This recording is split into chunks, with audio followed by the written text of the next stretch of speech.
If you're new to AI and you want to start using it, in this video we will tell you how to create an account and start using ChatGPT. If you want to learn the basics, we will show you how to use it with text, audio and images for everyday use. At the end of the video, we will also share our secret trick that will guarantee good replies every single time. So let's dive into it. To start using ChatGPT, you have two options. You can either go to the OpenAI website, head over to Products and click on ChatGPT login, or you can directly go to the site chatgpt.com and you will immediately see the interface. From this interface, you can already start using the ChatGPT, but I would recommend you to create an account. It's pretty straightforward to do. You just click on the sign up button, enter an email or log in with your Google, Microsoft or Apple account and you're good to go. So once you're logged in, you're greeted with the same exact interface. However, now you have some additional options. In the bottom, you will find the help menu and the FAQ, the latest release notes, and also a link to the keyboard shortcuts. This can really help you to use ChatGPT much better. On the left side, you will find the sidebar. You can hide and show the sidebar. And once you start chatting with ChatGPT, if you created an account, you will see your past chats appear on the side. You can also explore GPTs, but this we will explore in a later version or another video. The drop-down on ChatGPT gives you not a lot of options when you're using a free account. However, it does give you the option to activate a temporary chat. With this chat, you are basically asking ChatGPT to forget all prior knowledge it has of you and of how you interact with ChatGPT and start with a blank slate. On the right upper side, you will find your account. So again, you can see if you have a paid account, the GPTs you created. GPTs are ChatGPT versions with special instructions, special tools they can use, and are created typically by users like you and me for specific use cases. In here, you can also customize ChatGPT. There are two options you can choose from. You can give ChatGPT custom instructions, and you can give ChatGPT background as to who you are or what your preferences are, and so on. So if you're working in a business, if you're located in a certain country and you want ChatGPT to use this knowledge when it interacts with you, you can put this information here. You can also instruct ChatGPT how it should respond to you. Should it use formal language, casual language? Do you want ChatGPT to explain more in detail whenever he gives you a reply, what the reply is about or how it was built or created? By default, this is enabled for all new chats. If you don't want ChatGPT to have this knowledge, then disable it and it will just not take into account any prior information you have or instructions you have given it. Also on the menu, you have the settings. So here you can choose a theme, system settings, light or dark. I typically use light settings. You can do the language. For me, it's on auto detect. You can from here also navigate to the custom instructions we just talked about. But also ChatGPT now has a memory which you can enable. By default, for me, it's disabled because I don't want ChatGPT to take on the prior knowledge of how we interacted and use that knowledge in future replies, because I'm really using ChatGPT for a lot of different uses and it would screw up the answers I'm getting from ChatGPT. On the speech menu, you can decide the voice ChatGPT should use when talking to you, especially on the mobile app. This is something that you will probably use a lot.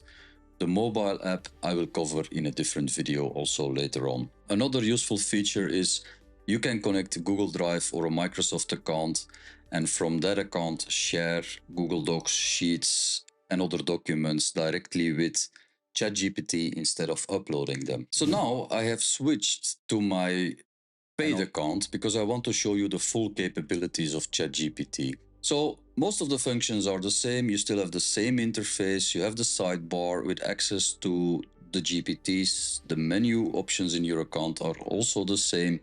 But what is now different is you have now the ability to select different models. Now, For this video, as it is a video for beginners, I will only use the ChatGPT 4.0 model.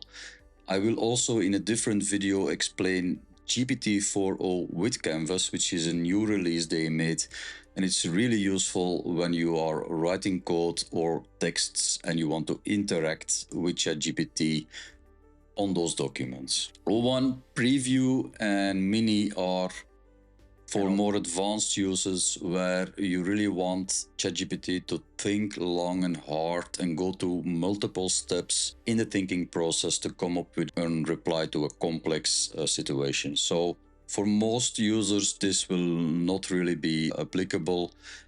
You also have the option to select GPT 4.0 Mini. Mini is the faster version of GPT 4.0. For everyday tasks, this would be perfect. You would just get the replies a bit faster, but it has less capabilities, it has less information it can work with. Now, GPT 4.0 is the latest model from ChatGPT, and it is multimodal, which means you can use it with images, you can use it with audio, and you can use it with text. I will share now some of my favorite examples of how I use ChatGPT in everyday life. GPT 4.0 is capable of handling over 25,000 words of text, allowing for use cases like long-form content creation, extended conversations, and document search and analysis. GPT 4.0 is also more creative and collaborative than ever before. It can generate, edit, and iterate with users on creative and technical writing tasks. One of the things I do a lot is I watch a lot of YouTube videos. However, I want to watch the videos that are really interesting for me, so I'm using ChatGPT to summarize the videos before I watch them. So let me show you how that works. I have here a video and I open the transcript. If you don't know how to find this transcript, you go to the description, you scroll all the way to the bottom, and there you will find this button, Show Transcript. That will take you to the transcript of the video. So let's copy the text and ask ChatGPT to summarize it for me. So you see, immediately I get from ChatGPT a summary of the video, and I can decide if it's really worth my time watching this video or not. Or even if I watched the video and I thought it was really useful and I just want a summary I want to keep in my notes, then ChatGPT would do it for me. So you save a lot of time either on watching videos or on note-taking. ChatGPT is a great tool for this use case. Let's do something else. I use it a lot also for translating texts. Now, I'm Belgium. In Belgium, we speak a lot of languages. Small country, but we speak French, Dutch, German, and English, which means if you own a business and you want to communicate with your clients, you basically are forced to communicate in those 4 languages. So what I do is I use ChatGPT both for brainstorming and for translating texts. So let's use an example and let ChatGPT come up with ideas for a social media post for Halloween. So you see, ChatGPT immediately does a perfect job. I get the texts I need in English, French, German. It uses the emojis. It has the hashtags ready to copy and paste onto my socials. Now, ChatGPT is not only good at writing texts, creating texts, or correcting texts, but it also has abilities, or it can use tools like browsing the internet. It could not do that a year ago. So let's see what are the headlines in the news today in the US. And immediately I don't need to spend time looking on news sites or getting the information from different news sites. ChatGPT will go out there, look at what the information is. You can actually see where it collected the information and actually visit those sites if you want to read a bit more. It will also reference here where it found the information. Now, this is all text-based input, but I also told you ChatGPT can now also work with images. So let's use some examples and show you what it can do. Fairly new with ChatGPT is it will now use the DALL-E model, which is also owned by OpenAI, to create images. So let's start.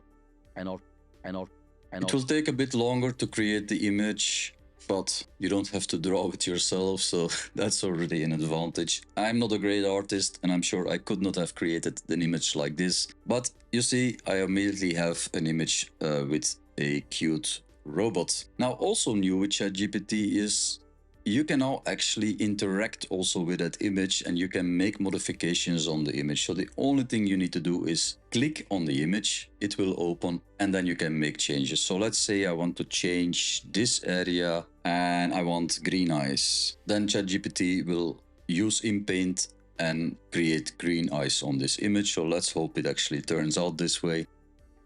And voila, I have the same image with green eyes. Before, you had to enter the same prompt over and over and over again and try and get more or less the same image. But now with this editing function, with this in-painting function, it's really useful and much faster to create the image you want. It can not only create images, it can also analyze images. So let's now give it an image to work with. I have this picture of my fridge. Well, not my fridge, a fridge I found on the internet. And I want to see what I can make with the contents. I do like snacks. So let's see what I can make. Veggie sticks with dips. Not the snack I was looking for. A nice fruit salad, stuffed lettuce smoothies, Greek yogurt parfait sounds nice. And with ChatGPT, it will give you lots of options. And basically, let's say I want to go for this Greek yogurt parfait. I will ask for the recipe. Give me the recipe. And instructions. So not only does it give me the ingredients I need, but it will also share instructions on how I can create this recipe. Sounds delicious. What else can we do with images? And one of the things I do a lot is I use ChatGPT to extract information from images. So I have this image, which is a table with text, and I don't like to type it over. Now I'm lucky this is not a very big image. There's not a lot of text on there. But ChatGPT can really handle very big pictures with a lot of text. But let me show you what it can do. I take that same image, I drag it here, and I say extract the text in a table. And this for me is really a time saver. I can just put information. I can typically not copy, ask ChatGPT to extract the text, and then I can use it and copy the text the way I need it. So this is for me a very, very big time saver and really one of the useful daily uses of ChatGPT.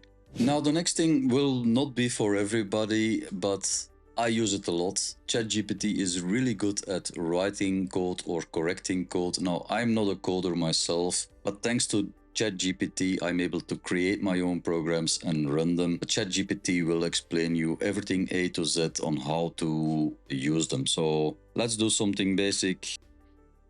Maybe not so basic, but it will explain you exactly what you need to do. It will tell you what software you need to install. It will give you the code and it will tell you how to run and execute the code. So this is really useful. I actually tried this script in ChatGPT Canvas and it gave me a working Tetris version in a couple of minutes.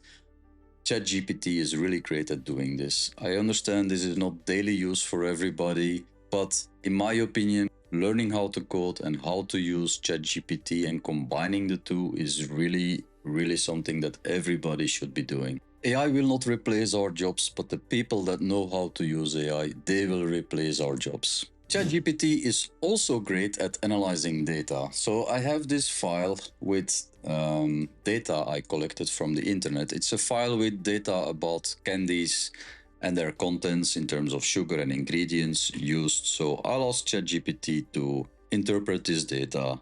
What is this about? I'll start with a basic question. So ChatGPT will open the data table and read it, and then will tell me what it is about. Once it understands the data, you can start asking questions about it. So, for example, I can ask it, what are the popular candies with almonds? Let's see if my favorite is in there. I actually don't know if I have a favorite candy with... yeah, Snickers. Do Snickers contain almonds? I'm actually not sure. Do Snickers contain almonds? I thought it was peanuts. Voila, ChatGPT to the rescue. Now I promised you guys in the beginning of the video a bonus tip. And this is my secret tip to really become very efficient when using ChatGPT, especially if you're a beginner. You don't know all the prompts you can use, but there is one thing you can do. You can ask ChatGPT to create a prompt for you. Let me give you an example. Let's say I want to create social media posts on LinkedIn, but I know nothing about LinkedIn. I can then ask ChatGPT to create a prompt I can use to generate very good social media posts on LinkedIn. And just like that, ChatGPT come up with a very detailed prompt you can just copy and paste to get LinkedIn posts. So now let's use this prompt in a new chat, and I'll just change the topic. I'll leave the rest for now. And just like that, I have the text for LinkedIn that is tailored to LinkedIn.